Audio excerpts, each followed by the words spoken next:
The first face-to-face meeting between South Korea and the United States took place since the inter-Korean hotline was restored.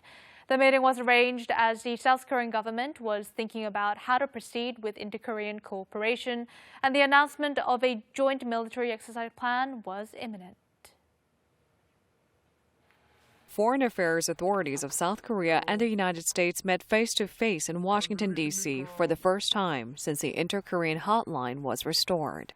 The two nations reported that Im Gap-soo, heading the Korean Peninsula Peace Regime Bureau of the South Korean Foreign Affairs Ministry, and the U.S. State Department's Deputy Special Representative for North Korea, Jung Bak, met in Washington, D.C. on August 4th. This face-to-face meeting of bureau chiefs followed a phone call between the South Korean Vice Foreign Minister and the Special Representative for North Korea. It is especially noteworthy as the talks follow the restoration of the inter-Korean direct communication channel on July 27th. Joining them at the meeting were South Korean officials from the Ministries of Foreign Affairs and Unification and the Presidential Office of Cheongwade.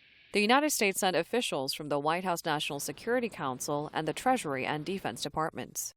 The Unification Ministry officials were in charge of inter-Korean cooperation projects, while the U.S. Departments of Treasury and Defense were overseeing sanctions against North Korea and the joint military drills.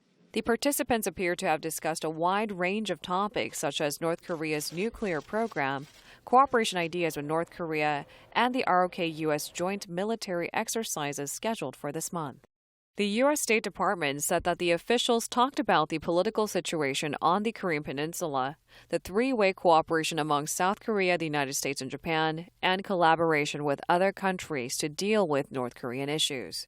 The U.S. also reported that the outlooks for providing humanitarian aid to North Korea were discussed, indicating that the possibility of inter-Korean cooperation was examined following the restoration of the hotline. The South Korean Foreign Affairs Ministry also announced that the two sides talked in depth about moving inter-Korean relations forward and resuming the DPRK-U.S. talks as soon as possible. It was agreed in the month of June, when U.S. Special Representative for North Korea Sung Kim visited Korea, that bureau chief level meetings will replace the working level consultative body of the U.S. Working Group. This meeting was particularly meaningful as it took place not long before the announcement is to be made about whether or not and how the annual ROK-U.S. military exercise will take place.